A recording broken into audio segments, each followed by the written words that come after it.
and good evening to everybody who's joined us today. My name is Raki, and I'm speaking on behalf of the upGrad Abroad team. Welcome to this webinar. It's my pleasure to host you. And today we have a very interesting topic that we are going to discuss on, and that is all about pursuing an MBA in Finland's startup hub, and that too under 10 lakh rupees. Now, as learners seem to be joining in, and before I go ahead and discuss more about the topic, I just want to lay down a couple of rules. So as you can see, there would be a Q&A button here, and that is where you need to place your questions. We have two experts who've been kind enough to join us today from Seinäjoki University of Applied Sciences. Thank you so much for being here. So I'd like to introduce our guest. We have Juha Hormaka, who is a senior expert in international operations from Seinäjoki University of Applied Sciences. And we have Essie, who is the graduate admissions counselor. So first and foremost, I hope I've pronounced the names correctly.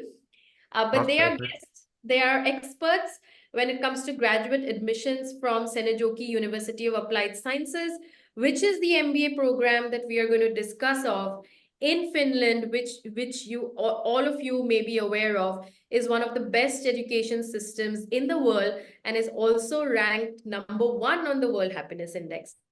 So that's a little bit, but yes, I'd like to hand it over to our experts. So please, thank you so much, and the stage is all yours. Thank you so much, Raki, for inviting us and giving us this opportunity. And we are really highly appreciating your hard work and commitment to work with us and help the students. First of all, I would love to say welcome everyone to listen a few words about Finland and few words about our university, and then we get a little bit later on, a few minutes later on, we are getting to Essie, who is talking about the actual course and what we are going to do together.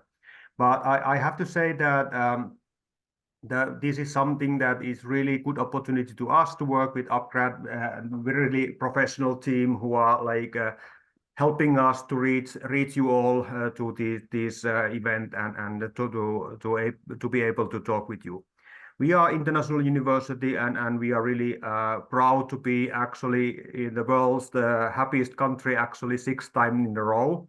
But I have to say also that we have the most satisfied students also in the whole country. So actually the happiest students in happiest country, so it cannot be bad. Let's go for the presentation. I share the screen if that's all right. Actually, it's still disabled, so if you could open it. Yes, sure. thank you. If you can check now, I've just enabled it. Yes, I noticed. Thank you. Let's see, I have the presentation first here. Yes. Sorry, I'm a little bit clumsy with this, so it takes a little bit a short moment to make it open. Yes. So this is actual picture of our university or one part of that, and actually we are. This is the autumn picture, so it's starting. The leaves are starting to be a little yellow. So now we are in the winter, so it's -degrees in here, and maybe not the optimal weather for everyone. But I would say that you would love it if you would see how beautiful the weather and the snow is outside right now. Let's see. Sorry, I was in the wrong. Yeah. So where is Finland? So the Finland is actually quite north and quite top of the world in many ways, and this is something that people don't normally think about, that where Finland actually is, and it's a northern part of Europe and like a Scandinavian country, so really something quite unique area of the world, I would say. We have really high social security system, so people are feeling safe. It's not something, when we are talking about a happy country, we are not talking about that we are just laughing and enjoying everything all the time, but it's about the security and safety and like when you don't have to worry about every time, all the time, something. That is the main message that I want to tell you about Finland. We are actually in the western part of Finland, quite near the coast, not in the coast itself, but the city itself is Seinäjoki. So the Seinäjoki city is quite small, about 70,000 people, 65 actually. And even the country itself is only 5.5 million, so quite small. When we talk about Finland, we always see pictures of nature, and that's the reason that we have a lot of that. We have a quite big country in our area-wise, but then we have only small cities and small populations, so totally different from India. When I was going from Jaipur to Delhi, it was 1 hour flight or something like that, and you can see the city all the time. When you are flying over the Finland for 1 hour, you can only see forest and lakes. That's the difference. And so these pictures are real pictures from Finland, nothing like artificial intelligence pictures, so something quite different from India. I have been in India, and I have to say that I really love it, but it's really nice to be also back home with the nature. Yes, absolutely. Yeah. Yeah. So this southern Ostrobothnia region, we have about 200,000 people, so still quite small. There are a lot of summer events, a lot of things happening all the time in the summertime, and there's a lot of companies working from here. So actually, there's more small businesses in Seinäjoki region than any other place in whole Finland. So this is the most entrepreneurship-friendly area of the whole country. Right. As you can see, even in the city, that it looks like we are living in the forest, but that's the actual picture. So even in the middle of the city, we have forests. So we are really proud of our nature, and it's always clean and nice. Yes. 90% of our region companies are small and mid-sized companies, so a lot of small businesses, and actually the university itself is specialized in entrepreneurship.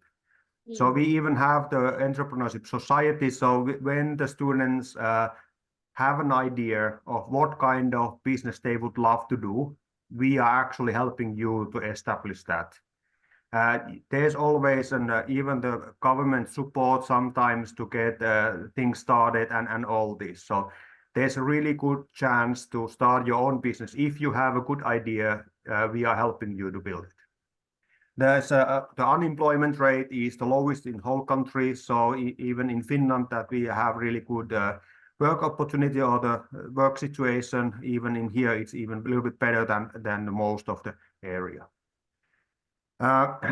Where we are actually working mostly in this region is actually agriculture, food production. So we have like the agriculture like industry in here, not only the farms, but the industry, how to produce like the final products from there.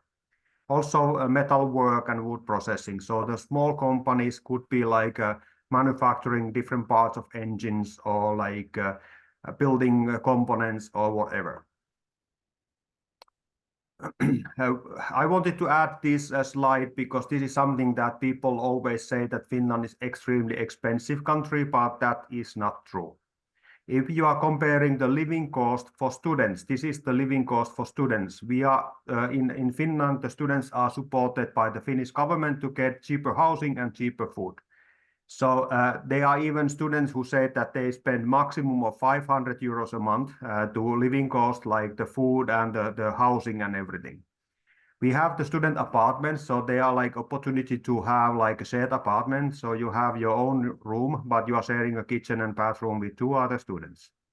Then it's only like 250 to 300 euros depending on the apartment, and it includes all the heating and everything. The food itself is like in the supermarket, it's more expensive than in many other countries, but when you are eating in the student restaurant, it's only 2.95 euros for the full meal, including drinks, drinks, bread, and salads. And there's always a vegetarian option, so all the diets are considered because we have already 50 different nationalities living and staying in our university and now community. The campus itself is in the city center, so people are saying that they don't need to any kind of transportation, they can walk everywhere. I'm actually living in the city center also, so I'm always walking to work. So you don't need to have any special transportation. So compared to most of the big cities, you always need to use the bus or any kind of taxis or whatever to transport. But in here, you can just walk. And of course, the best thing is that it's totally safe. It can be a little bit slippery in the winter, but otherwise, it's totally fine. The education system itself is, we are talking about the university applied sciences. So we have the universities of two types. We have the science university and university applied sciences. So those people who are thinking of doing the education in the scientific or research-based, they are going to the science university, and those who are actually thinking a little bit like Indian people are quite many times thinking that they are first doing the bachelor and then working, and then they are starting or thinking of building their own company or going forward with their career, they are doing the masters later on.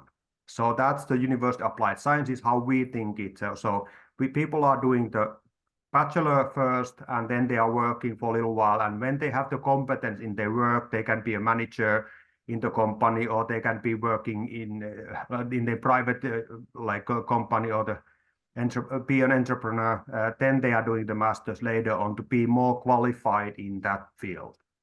But in the whole system in Finland, there's no like back ends. So whenever you do the masters either way or the bachelor, you can always continue to the science university, and you can always continue until the PhD if you want. So after the master's degree in the University of Applied Sciences, there's always an option to continue to the PhD programs if you want. Those are only made in or done in the science universities, but there's a connection that you can also use to go for the PhD. And have to say that surprisingly big number of our PhD students are international. Somehow there's more ambitious people abroad to want to do the PhD than in Finland. I don't know why, but maybe we are already too happy and we don't need the degrees so much, but in the people from abroad, they want to, they are more eager to be higher position in the later on life. But this is the situation right now, the education system, and we are now talking about few things about the student life and the campus. So in here, as you can see, the campus itself is only a few years old, so everything is totally modern. We have really good lecture halls, we have really good laboratories, we have really good common areas that actually is built to do group work and work together and actually enjoy your study time. And this is something that you have to understand that what is the difference between the Finnish university education compared to most of the world. If you're going to UK or US or even Canada, it's quite the same that you have lecture, and then you have reading and exam. We are doing a little bit more like practical way in that case, that sense that we want to. Of course, you need the theory first. You need to read and get the lecture as everyone else, but then you are using the knowledge to do something practical, and then you actually understand it better. So if you only read and you can remember it most likely for a few days, maybe even a week, but after that, you don't actually remember almost nothing. But if you are using that to do some kind of project, then most likely you remember it for the rest of your life. So the teaching or the education part is a little bit different compared of the most of the world. And that's something that we are quite proud of. And also, this is something that have to be said also, is that when the student is happy, people are learning better. Actually, if you ask that, if those subjects that you are good at, most likely you like the teacher. And those that you are not so good at, most likely you didn't like the teacher that much. Because when you are happy, your brain works better and you learn better. That's right. So the SeAMK itself is not that huge. We have about 5,000 students and about 800 graduating students a year. We have about 220 international degree students and about 280, about 500 altogether, the international students in the campus all the time. About 200 academic staff and quite a big number of international partners because we want the students to go also abroad. Also, the international students can do part of their education abroad and get the international experience, not only in our university, but worldwide. We have in our campus, there's a lot of companies already there. So it's not only university campus, but it's like a combination of working life and the university life all together. We have a strong network with local companies. We want to work with the companies and we are providing them staff. Later on, when you graduate, there's a connection and we are supporting students to do internships and also after graduation, we are helping them to get a connection to working life. We have one of the highest employment percentage in Finland, so this is something that we are also proud of. Maybe it's partly because there's the lowest unemployment rate in the region itself, so there's a huge shortage in certain fields in working life, so that's most likely one reason. And of course, when the students graduate, they are highly appreciated with their knowledge and competence. And of course, one of the biggest percentage of entrepreneurs after the graduation. So that's also something that we are proud of. We want to help the students to be entrepreneurs later on. So we have been evaluated to be the 3 times in a row the best best university for the students. So this is something that we are proud of. That it has been like 3 times in a row, and that's something that we are really proud of. And this is based on the actual feedback what we are getting from the students, not only Finnish students, but the international students and all. So we are getting answer from all the graduates. But that's about the education system itself and what we are like wanting to say about the university and the city and all. And then we are going. I have few slides more. Sorry. So a few words about this. This is that we have actually the study counseling where Essie is actually working, so helping the students actually with the practical things, the daily life. We have all these kind of hobbies that you can do, you can be part of, and also like we have the friend family program where we are like introducing the Finnish culture for the international students. But maybe now we are going actually to Essie, so maybe Essie, you could tell us something about the education itself, the master's program in business. Yes, please, Juha. Thank you very much for having me to tell you about our practicalities in the Master of Business Administration, International Business Management. And if you go for the next slide, I'll start just with the basics. I know I have a few pictures of our curriculum. So the Master of International Business Management program takes the targeted completion time is counted that it takes 1 year to 2 years. It depends a little bit of the student's life situation and everything that's related to it. But most of our students have graduated within the 2 years at maximum. And of course, I noted that there were questions that whether it's possible, for example, to have gap years or something like that. Usually after the first year, our students are having a maximum of 1 year for absence in between the graduation and starting the studies. But for the first year, the students need to actually be there and complete all the studies they are signed up for. And on this slide, you are seeing the mandatory courses that we are having in our curriculum for the program. I know that some of you have already gathered a lot of master degree studies in beforehand. I will talk about that a little later on. But for the students, we are having this kind of setup for the mandatory courses. So a little international marketing management, some viewpoints from human resource management, also taking into account financial management, strategic management. And as you had told, because we have this emphasis on entrepreneurship, of course, we are offering some entrepreneurial mindset and sharing that knowledge with our master degree students. Then there will be a module for research and development studies, which are including, of course, basics of scientific writing, thesis seminar, and research and development methods. These are the kinds of courses that set you up for your master's thesis, which will be the biggest study you are completing during the program. About the master's thesis, it's usually you need to have a client from real life. It can be an entrepreneur, or it can be an enterprise, a bigger one or smaller one. It can be another organization, but you need to have a real life client who are giving you a development task for your master's thesis. And during the thesis process, you are going to solve the client's issue or matter or question or what they are asking for you to complete within the master's thesis.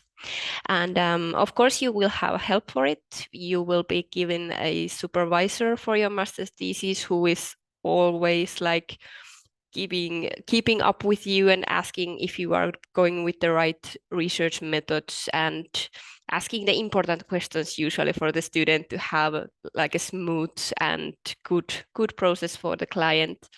And if student is exceeding well with the master's thesis, usually most of our students have found new opportunities with the clients they are working with. But that's about the mandatory part. Moving on to the elective ones. Waiting for the slide to change. So there we are.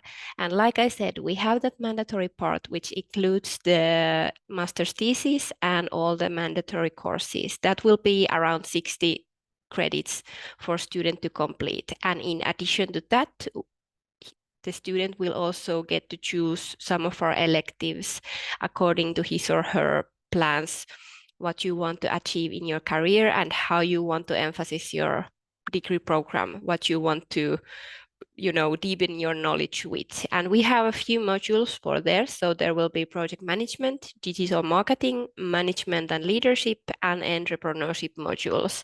And within all those, the student can either combine like project management and leadership studies, or they can focus purely on one or two bigger modules to gather the knowledge they are looking for and they want to achieve during the program. And in project management, we have quite interesting cooperation with the Vaasa University of Applied Sciences. So part of the courses we are actually implementing in cooperation with them. They are having one or two courses usually during the academic year. And from our side, we are offering one or two courses from that part. So you will have like a double knowledge from both of the University of Applied Sciences. And in digital marketing, we are having really appreciated professor Sanna Joensuusalo here with us, and she's usually taking care of the personal branding and influencers and digital marketing strategies, and also actually the head of our master school. She has been quite deep in the topics regarding the personal branding systems. Maybe, and in management. Sorry, Yeah. Essie, if I interrupt that way, that actually Elisa, who is the program lead, is normally in the national TV about social media branding in every elections and all the Yes. important events. When something happens, we have the best professionals in this field. So this is something quite unique. Sorry to interrupt. Yeah. No, but that was a good addition because actually on today she was on our national TV talking about electives for the presidents we are going through now. So really, really up to date knowledge about the personal brandings and social media strategies. But yeah, going on for the management and leadership, there we have, of course, managing workplace diversity and inclusion, a huge question in the future. And then more like learning and development, how you get the best of the employees you are having, and also the business ethics. And if you are interested in entrepreneurship and you want to dive in deeply for that part, then we have also 20 credits courses for the students to gather the knowledge to maybe start up your own business during the program. And then I think we could move on with the next. I know this is a little mess, but I wanted to somehow wake you up there to have a look at the contents and implementations ways we have. So usually our lectures, which you have already told that all our courses usually have some amount of lectures, maybe one time, maybe 2 times, maybe 4 times. They are taking part mostly on the end of the week, from Thursday, on Friday, on Saturday usually. If they are taking part on Thursday or Friday, the courses are maybe starting around 9 and ending around 3 or 4 p.m. or they can be more like evening emphasis starting from 12 and ending around maybe 7 or 8 p.m. So that varies a little. But on Saturdays, we mostly start on 9 a.m. and then the lectures are ending around 4 p.m. So you are good to go if you have something to do, for example, on the evenings. But the way we are implementing our studies, like you had told, of course we have some amount of exams, but maybe the Finnish way of having the courses varies a little more because the exams are not the only like final tests or final versions to test what the students have actually learned. And most of our studies are including more or less learning diaries, written works like essays, or maybe some kind of development tasks or works. Sometimes we even have a real life cases from actual clients and they are offering like, hey, we have this kind of problem and we need for you to search for the solution for this. And that's the whole course, what the course is all about.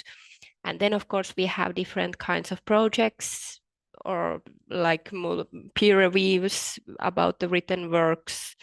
And really we have a great variation. And what we are quite maybe proud of even is that our professors and lecturers, they have a full freedom to choose the best ways to teach their subjects. So they are not tied, for example, that every teacher need to have this or that on their course, but they are looking for more like the theme they are teaching about, and then they search for the best pedagogical approaches to teach that for our students. So we are really focusing on having the best learning experiences for the students in the program. And then maybe moving on for the next slide, this is a little bit more also about the way of we are implementing our studies. Like I said, we have a good cooperation here in national level with other University of Applied Sciences, but of course we have a great amount of our international networks. And for the Seinäjoki University of Applied Sciences, we especially work with the University of Missouri in St. Louis, and then with the Aschaffenburg University of Applied Sciences in Germany, and also the Škoda Auto University in Czech Republic. And this is why I chose these 3 universities, because actually we are usually having one in a semester, a course named Global Innovation Strategy, which is implemented in cooperation with all these 4 universities. And usually we have a cycle when we are visiting the next time in November in the United States in University of Missouri, and the next springtime we are having it here in SeAMK in Finland. And usually what the Global Master School is about is that we are having a week, like an intensive week for our students, and we have a client there who is having a struggle or some kind of issue or problem, and they are looking for students to solve that from the different points of views. And those have been really good experiences. I was last year in Aschaffenburg with Elisa and with their students. And of course, there's some extracurricular program also included to those intensive weeks. So you really get the taste of the different cultures and different students from the different universities. So those are really appreciated and actually wanted within our master degree students. And if you are more interested about the international cooperations and possibilities for a master's, we also have some other shorter intensive periods or summer schools. So those are also available for the masters here. And of course, like you had told, in SeAMK, we are in that size that we are still able to focus on uniquely our students. So if you are having like certain type of career in your mind, but you're not sure what to choose, what do I want to take my electives, how do I get there? We are able to offer my help, of course, as a study counselor for clear out the studies that you are graduating as you should be. But if you want to have more deepen and bigger questions, what am I going to be when I, I graduate here? Then we have the time and place for think for more about the options we can offer during the studies and maybe even after the studies. And here in the SeAMK, we have great library, we have great support system, the international office, they can help with many issues. Our library have really great supply of different kind of books and topics and electronic magazines for students to have the access on. And of course, we have this SeAMK spirit, which is like we are this one huge community within our staff and students, and we really want to be close to the students here when they're studying with us. But yes, I think that was mainly my points. Juha, do you have something to add? Did I miss something important about the practical parts? No, this is looking really good, and I wanted to say that with upGrad and with your earlier studies, we have done already like gone through what you have studied earlier. So there's an option already that we can like read it include that in your like your master studies in our university, and it means that you can actually graduate in a year if you decide to do it, do it that way. So this is something that I wanted to say. One more thing I wanted to say of the teaching methods, that I know that in India and most of the world, there's a really thick hierarchy that when you are speaking to the professor, you are saying it correctly and you are really humble and you need to be like really polite speaking with the professor. But in Finland, they can be sitting with you in a cafeteria. They can be talking to you like in the evening in the city center, wherever. It's unofficial everything. This is the biggest difference, and they are believing in you and they want to make your studies to make you the best version of yourself. We are here to serve you, not the other way around.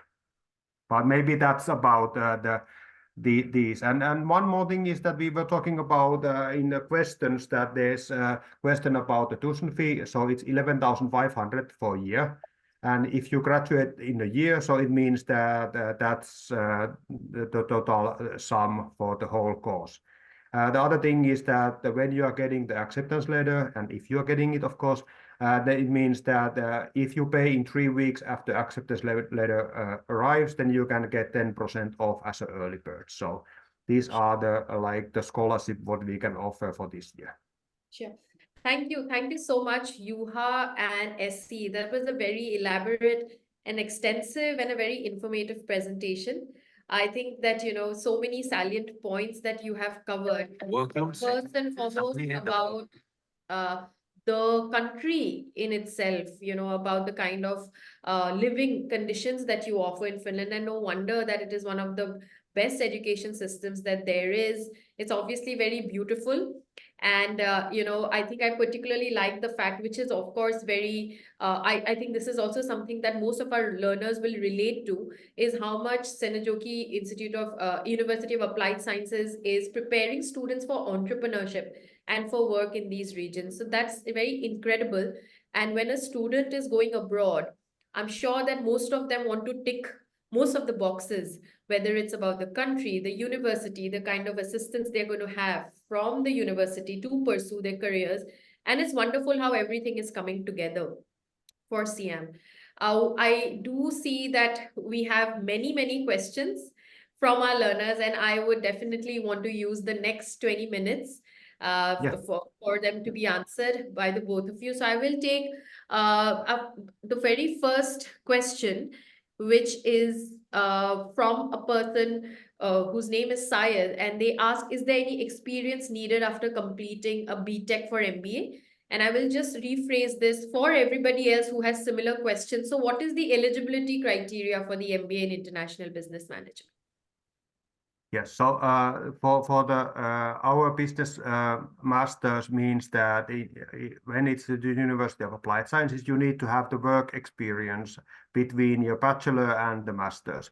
So it's 2 years work experience, and it has to be in the field of business or management. So if you are like a manager in your company, even that you would have some other field or background, like if you have done engineering, I know that's really common in India, that you are first doing engineering and then you're thinking of building your own business, so you want to do business master. So that's accepted in our university. So then you need to have the work experience, and then you have to have the bachelor degree in any field. That's actually quite different from any other university, I would say. Then we are going to have the online examination, so it's going to be written and spoken interview, and when you are getting to the online exam, so it's really straightforward. When you are good in there, then you are getting the acceptance letter. Understood. So essentially, when you talk about the program, this is a 2-year program at Seinäjoki, and for our learners who've also asked what is going to be the fee structure, let's say, how is the course going to be divided, because some of you asked whether it's online and on campus. So yes, just to throw some light on that, this is going to be a program for 20 months, where initially you're going to do 7.5 months at a university called Golden Gate University. And that's a certificate program that you are going to do, after which you're going to spend 12 months at Finland in Seinäjoki. And as Juha has mentioned, the course fee for that is 11,500. And Juha, you've mentioned also about the scholarship. Yes. Yeah.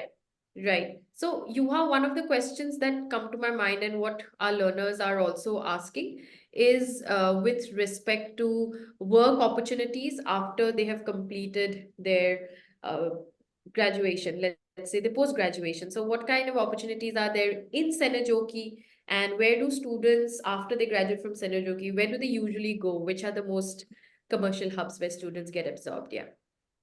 I have to say that we don't have exact like details or exact knowledge of the like international students where they work after graduation, but we can say that in the whole Finland we have like the national government is actually wanting that people would stay after they graduate in Finland. That actually the national government is planning or hoping to keep 70% of the students in country.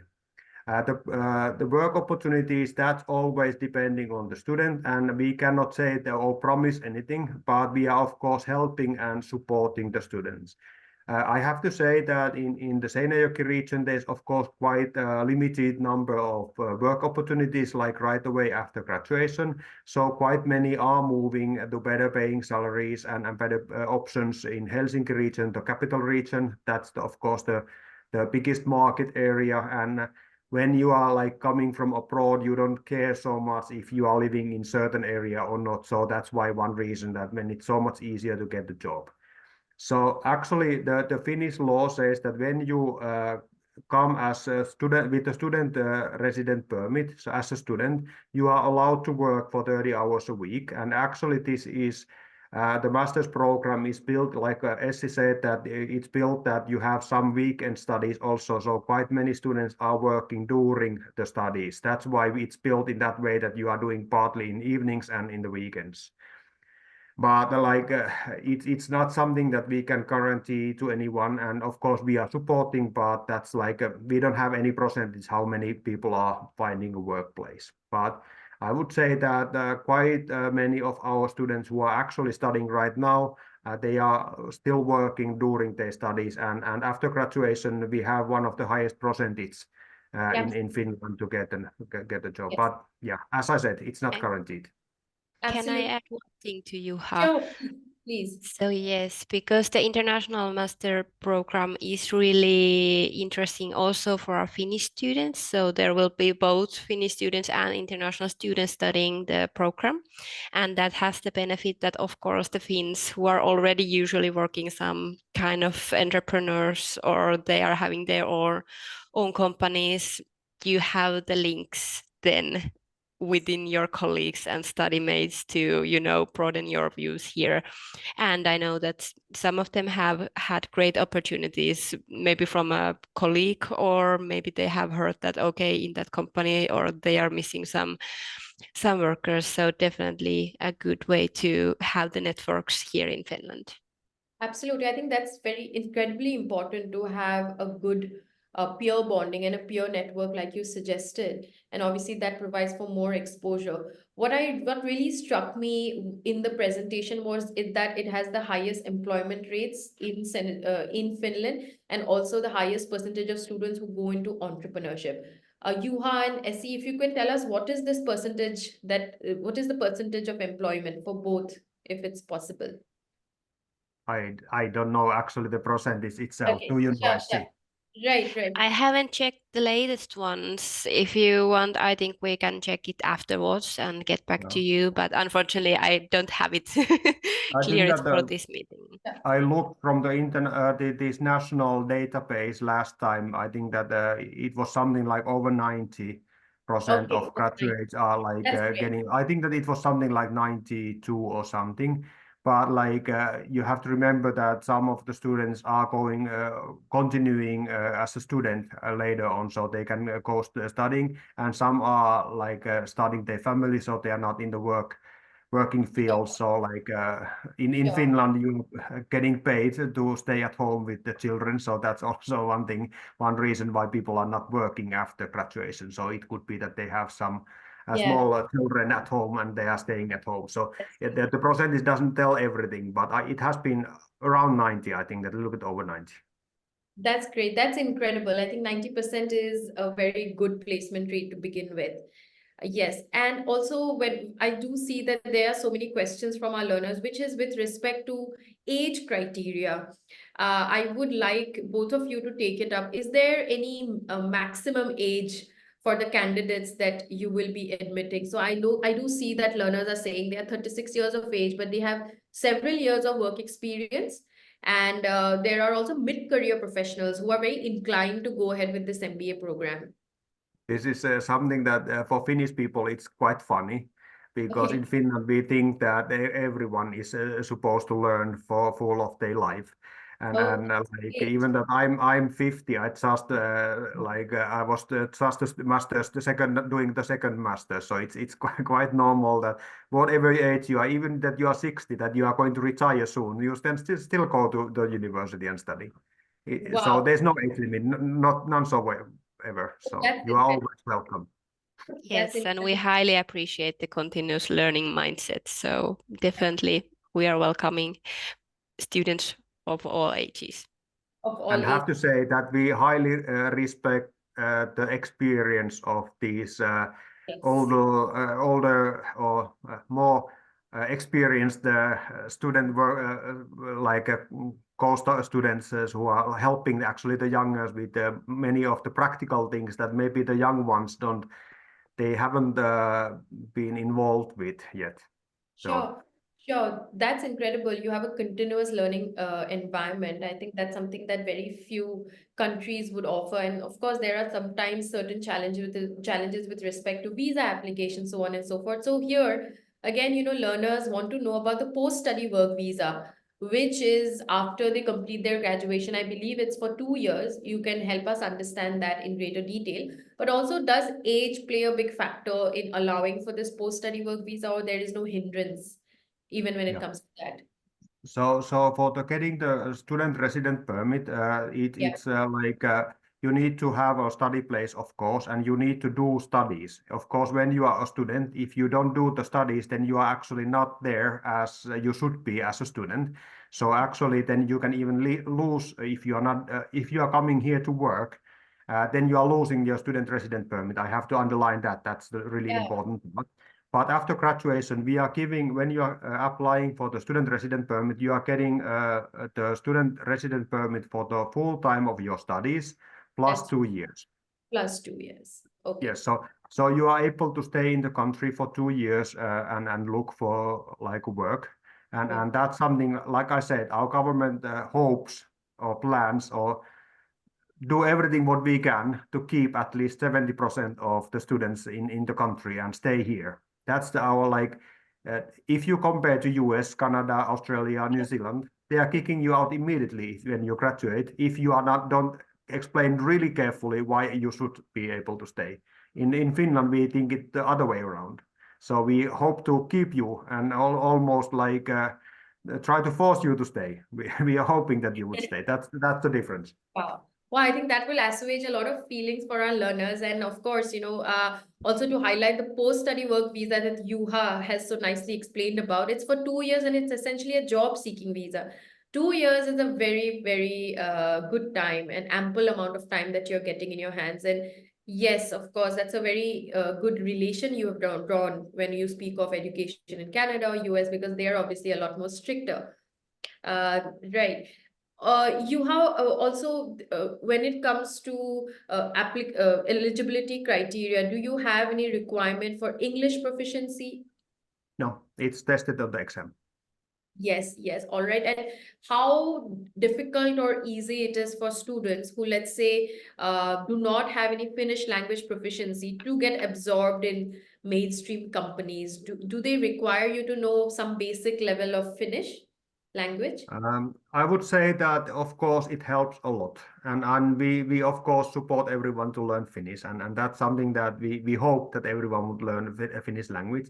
But like I think that in Finland altogether, people are speaking good English, and it's like more and more companies are accepting English-speaking staff. But Right. for now, I think that it's like 50-50, I would say that either the smaller ones, when they first hire like an international student or the staff, international staff member, then after that they said, okay, this was the first and the best option, and we want to hire more. But to get the first one in, then you need the connections. What you make it when you are like a student with other students, and get the connection through that.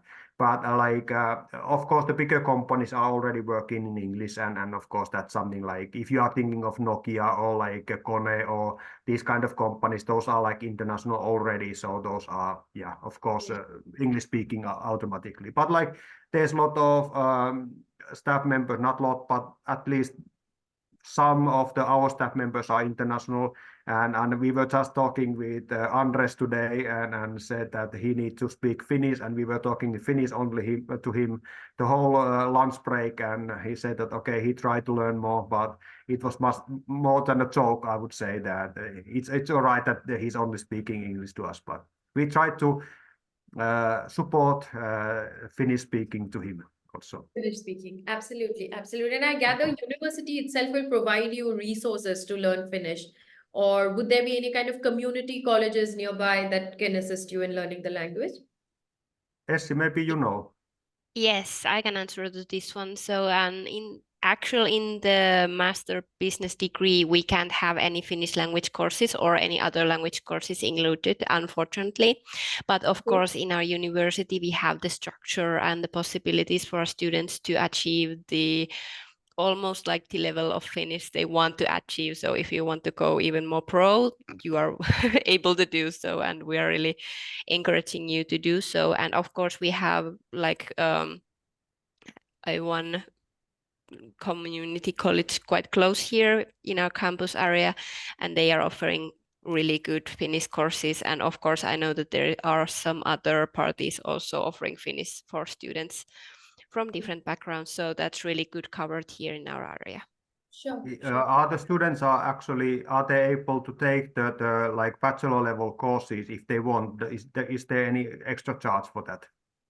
We have this kind of open university concept, which means that open university offers usually the same courses that our degree students are going through. And if a master level student want to complete something in the bachelor level, they can enroll there via the open university system. It usually costs some amount of money. Now they're having the fee for 10 euros per one credit. So that's not quite much. The courses are usually maybe 3 or 2 credits each. So 40 to 60 euros each course. So it's really doable and recommended. Yeah, so we have the opportunity to learn Finnish language or Swedish if you want, but Of like course. yeah, that's the Finnish thing. But like that's going to cost like few tens of euros, so maybe like 50 euros, 60 euros or something like that. So not that much. Yeah, absolutely. That's doable. Yes. Right. So I understand it's accessible and that's great because yes, like you mentioned, in order to get absorbed into mainstream companies or even local companies, knowing the language is obviously always an advantage. Great. I have to say, Yeah. sorry to interrupt, but I have to say that the best way to learn Finnish language is having Finnish friends. And that's the easiest way. And the biggest problem is that the Finnish people are speaking that good English that we are quite easily turning to English, and then you don't learn. So be stubborn and speak Finnish, even that you know that it's not that easy for you. But when you Yeah. just do it, you learn. I have friends who learned it like a good amount of Finnish language just a year. Wow. It's not impossible. You can do it. Thank you. I think those are really words of encouragement for our learners. Right. So we have approximately 8 to 9 minutes for the webinar to end, and this has been incredibly engaging. I still see that there are several questions from our learners, and in total, I can see my Q&A boxes showing that there are 53 questions. Wow. So thank you to all our learners also for this engagement. I do see there's a common thread amongst all these questions. One is, of course, that there are so many of you who are asking, what is the structure? What is the fee? So again, to reiterate it, this is a 20 months of program with 7.5 months from Golden Gate University, which is an American university. 7.5 months is going to be online, post which you will have to complete the remaining part of the course, which is 12 months at Seinäjoki University of Applied Sciences, for which the tuition fee is what Juha and Essie have pointed out, is 11,500 with the 10% of scholarship. Eligibility criteria, since a lot of you have asked about your individual profiles, and Juha and Essie, we do have very experienced learners who hold degrees in tech, who hold degrees in management. Some of them have also come with 16 years of experience. So I gather from what you both have mentioned that they are eligible for the program, provided that they have 2 years of experience in business or management. Yes. Right. So, yes. So Juha and Essie, this particular part, 2 years of experience in business or management, does it mean that you need managerial experience, or you could, let's say, be a sales professional but in a non-managerial or individual contributor role? Yes. Yeah, so it means that you have to have either like business background, a business experience, or management. So it's like either way. Either. So like if you are on sales, of course, then you understand business, and that's like enough for this job. That's enough. Right. That's great. And also, this is one of the few universities you are also allowed to go into their MBA program if you also come from an arts background. I hope this answers the question from somebody who has mentioned that they are coming from a political science background and they hold experience in a different field, which is related to business and management. Yeah, I you. would say that the combination of political background or the bachelor in that field, and then like Elisa's knowledge about social media branding, that would be Yeah. quite good combination of the staff member in the political party. I would say that would be quite optimal. And like you can imagine that whatever background you have, if you have been a manager, you already understand the basics of management. then it's like when Essie showed you all these courses that you can take and what you have to take, then you can deepen in that field that you want, and you can make your specific like path to that kind of field that you are going to be professional on. And if you have like thinking of like you would be like in construction business, and you have been a manager in the construction zone, and now you would be thinking of running your own business. So like entrepreneurship specialization in the master's program would be quite perfect for you. And if you think that building that kind of company even in Finland, there's a good opportunity to start your business in here. So yes, we are accepting different backgrounds because we know that you could benefit from our business knowledge in any field. That's right. That's right. Essie, would you like to add something to that? I think that you have added and summed that up really well. And yes. Sure. That's great. That's great. And is there any criteria for any gap years that you would allow for? There are learners who have, let's say, 5 years of gap in their resumes. They have probably not worked for 5 years, or they have 5 years of gap between the last academic degree and now. Would you account for that? Or Yeah, would they? Yeah. so you have to have a bachelor degree, and 2 years after that, the work experience. Uh, we cannot be judging your years if you have been taking care of your family for a few years at home. That's of course normal. That's understandable, and we cannot judge anyone to doing that. So we just have the criteria, and then whatever else you have been doing, it's not it's irrelevant. It's irrelevant. So like if you have like a gap like 5 years, that's all right. It doesn't matter. Sure.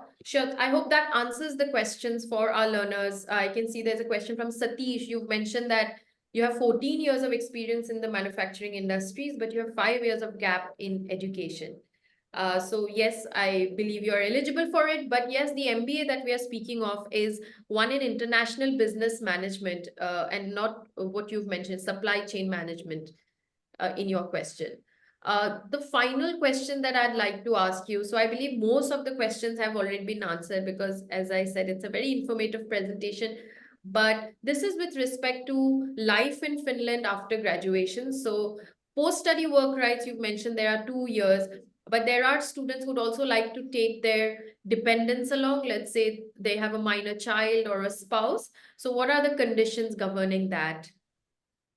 When you are getting the student resident permit, you are allowed to travel with your family if you want. We are of course not especially marketing for that, but of course if you have that situation, that's all right. And your partner can be working during that time. So if they can of course find a workplace and everything works out nicely, they are allowed. They are allowed to work full time during the studies. And that I have to say that there's a small challenge with the students with the families. Not that we wouldn't want them, but the problem is that we have a lack of family housing. So the family housing means that there would be a separate bedroom. In Finland, we think that you need to have a separate bedroom for your children. So that's normal, like family apartment that we are looking for. And of course, like if there's two parents and a child, for example, they cannot stay in the one room in the shared apartment. So that's a challenge, but there are some options always, and we can of course try to help with that. And Andres is actually hired to help the students when they arrive. So we have even help for that, but they are allowed and they are welcome. And when the students are here with their families, if they are like having school age children, they can study in the school also during that time. During that time. That's incredible. And in the beginning of the presentation, you did mention about social security benefits, and you did mention that how in Finland, that's very prominent, and there's a lot of support given to families also. Can you also elaborate on the kind of support that an international student gets when it comes to social security measures, schooling for the I minors? think this is not my specialty, but I would say that for the international students, when you are with the student resident permit, Then only thing is that if you have like children, they can study for free, but like in the primary school and secondary school. But like for other benefits, I would say that normally when you apply the resident permit, you need to have the money to support you and your family for the first year. Yes. And Yes. so like I think that also the master students are able to get the like healthcare, like if there's something Yes. emergency, they are able to get it, but like they need to have the health insurance also. Health insurance. So like I would say that they wouldn't be able to get that normal kind of support that the Finnish people are getting, like the social security, that if you would be Sure. like if you would be like taking care of your children at home, then in Finland we are getting support for that for during the maternity leave. But Okay. I don't know if most likely that's not like for the That's not international for students. international students. Yes. I would think so. But I'm not. Okay. Yes, Essie. yeah, but of course the students are able to enjoy, like you had told us, if you have minor childs there who are going to school, you can put them to school like we do as Finns. You don't have any tuition fees for them. And of course the libraries and all those other tax-pay covered services that we're offering are up to everyone here. Sure, And sure. have to say actually that it's the other way around. It's not that you are allowed to take your children to school. They have to go. Yes. They are, Yes. in Finland, you have to study until you are 18. So that's the rule in Finland. Right, right. And schools for children, I think that's a very helpful support, providing the students free education. So would this also apply to English schools, or are we only talking about Finnish schools here for minor children? Yeah, I think that it's when it's like mandatory that you are Okay. getting the free education, Alright. and when we have these international English schools, of course, then you get that also. But I would recommend that if you are going to stay, keep them Yes. in the Finnish language schools. Children learn so fast, and then you can learn from your children. That's great. Wow, that's great. And with that, I think we can close the webinar. And we've had a very good engagement from our learners. Some of you are still continuing to ask questions. And Juha and Essie have been very kind to give us 1 hour of their time. And for the rest of the questions that you have, my colleague Arushi has already put a message on the chat box. What you can do is click on the link against the master's program. There will be an option to know more about the program, and you can request to speak to a counselor who will guide you about your individual profiles. And of course, I would encourage that you get talking to our counselors as soon as possible, because we are already looking at a January intake. Yes, you have for the upcoming MBA program, and for that, the batch starts as of 15th February. But yes, more on that from Juha. Yes. Hope that I can give you answer soon. Yeah, sure. But anyway, we have an intake which is upcoming in September 2005, and this Golden Gate University program, which we've discussed about, which is for 7.5 months, we are already starting to admit applications. That's going to happen from February onwards. So I encourage you to speak to your counselors and get all your queries answered, have a better understanding about your profiles. And I'm sure that a fantastic life awaits you in Seinäjoki, as we've come to learn from this discussion. So on that note, Juha and Essie, any final thoughts for our learners?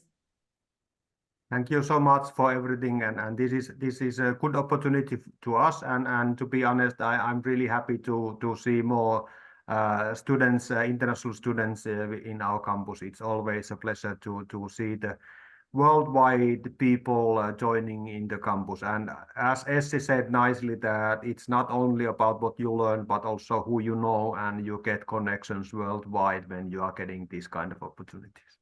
Thank you so much. Sure. Thank you. Yes, Yeah. and also many thanks on my behalf. It's been such a pleasure to be here and share the information with you. And like you have said, hope to see many of you here in SeAMK soon. Sure. Thank you so much to the both of you for joining us. And we look forward to having many students join SeAMK very soon. Yes. Thank Thank you. you. Thank you. Thank you.